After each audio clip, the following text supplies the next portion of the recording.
Morfologi daun kakao. Daun kakao bersifat dimorfis. Dimorfis itu artinya dia memiliki dua bentuk. Jadi tidak sama ya bentuk daun kakao tersebut. Nah, seperti apa dia?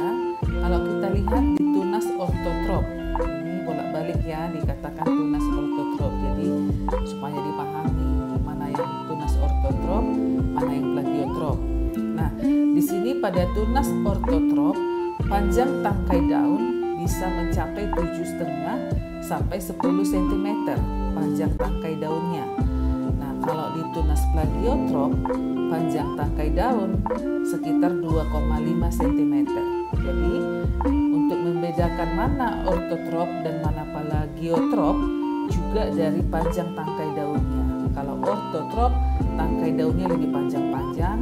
Kalau dia plagiotrop, tangkai daunnya lebih pendek. Nah, kemudian kalau kita lihat helaian daun itu bulat memanjang dengan ujung daun meruncing. Lihat di gambar ya. Jadi dia agak bulat memanjang, ujungnya meruncing.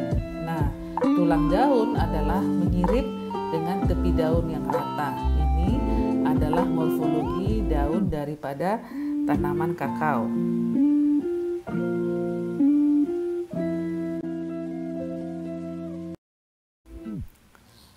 Morfologi bunga tanaman kakao. Kalau kita lihat atau kita lihat di gambar atau coba kita lihat di gambar ini dari mana munculnya bunga. Nah, kalau kita lihat dari gambar, maka bunga itu muncul dari batang begitu atau dari cabang. Nah, seiring dengan itu berarti buahnya juga akan muncul dari batang atau dari cabang.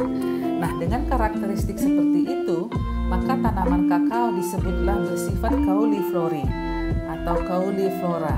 Cauli itu batang, flori itu bunga. Jadi bunga yang tumbuh dan berkembang dari bekas ketiak daun yang ada di cabang dan yang ada di batang. Itu ya. Jadi dia adalah sifatnya cauliflora. Nah, tempat tumbuhnya bunga itu adalah disebut dengan bantalan bunga. Bantalan bunga kakao. Nah, bantalan bunga ini akan menjadi tempat tumbuhnya bunga. Ya, bantalan ini akan menjadi tempat tumbuhnya bunga seumur hidup daripada tanaman kakao tersebut. Jadi nanti tahun depan ketika tanaman kakao berbunga, bantalan buahnya keluar dari bantalan bunga itu juga. Tahun depannya lagi berbunga dari situ juga. Jadi inilah pentingnya bantalan bunga harus dijaga. Bagaimana menjaganya? Biasanya ketika panen kita menggunakan alat yang tajam sehingga tidak melukai bantalan bunga.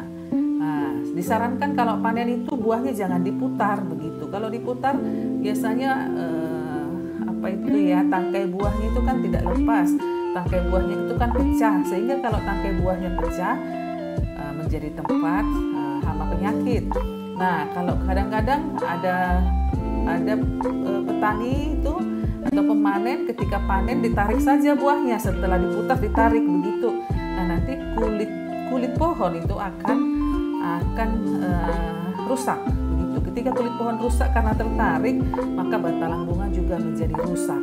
Nah, itu salah satu yang menyebabkan rusaknya bantalan bunga. Jadi sebaiknya bantalan bunga itu kita jaga sampai seumur hidup daripada tanaman kakao kalau ingin mendapatkan produktivitas yang tinggi. Kemudian warna bunga itu khas untuk setiap kultivar. Ada yang warnanya putih, ada yang berwarna ungu, ada yang berwarna kemerahan. Tapi relatif ini adalah tidak begitu dipermasalahkan pada budidaya tanaman kakao. Tetapi bagi serangga penyerbuk, warna bunga ini menjadi satu faktor yang menarik. Kemudian kalau kita lihat gambar bunga yang sudah dibesarkan di sebelah kanan paling atas, ya pojok kanan atas, di situ kita lihat bagian-bagian bunga daripada kakao. Ada kepala sari, ada benang sari. Benang sari itu ada dua, benang sari yang steril dan benang sari yang fertil. Berarti ada yang benang sari yang steril, tidak bisa menghasilkan tepung sari. Ada yang benang sari yang berfungsi sebagai alat perkembangbiakan. Kemudian ada putik, ada mahkota, ada ligula, ada kelopak. Nah, kalau kita lihat dari struktur bunga tanaman kakao, maka bunga ini disebut dengan bunga sempurna. Kenapa bunga sempurna? Bunga sempurna itu apabila dia memiliki putik dan benang sari. Gitu. Jadi dia bunga sempurna. Dalam satu bunga ada putik, ada benang sarinya. Tetapi walaupun bunganya sempurna, kalau tanaman kakao itu tidak bisa melakukan penyerbukan sendiri.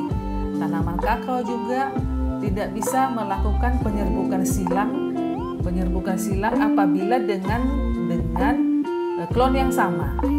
Ya, apabila dengan klon yang sama dia juga tidak bisa melakukan penyerbukan silang. Nah, tanaman kakao hanya bisa melakukan penyerbukan silang apabila tanaman itu berbeda klon.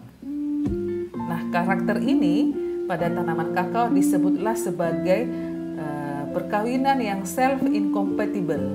Gitu ya, self-incompatible. Tidak bisa perkawinan sendiri dengan klon yang sama. Jadi dia harus berbeda klon. Sehingga di lapangan, karena kakao memiliki karakteristik bunga tersendiri, maka dalam penanaman di lapangan itu satu areal harus multiklonal. Gitu ya, ada klon A, klon B, klon C. Jadi banyak klon. Itu lebih bagus untuk tanaman kakao.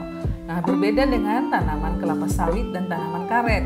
Kalau kelapa sawit dan karet kita harus satu blok, harus satu persilangan. Kan begitu kalau tanaman kelapa sawit. Kalau karet satu blok adalah satu klon. Nah, kalau kakao satu blok adalah multiklonal. Nah, ini karakteristik yang berbeda. Kalau kita salah satunya mau mendapatkan produktivitas yang tinggi. Jadi kalau kita lihat di kebun komersil itu antara pohon satu dengan pohon yang lain itu sangat variatif. Begitu tujuannya untuk menghindari tadi self-incompatible. Tidak cocok apabila kawin sendiri.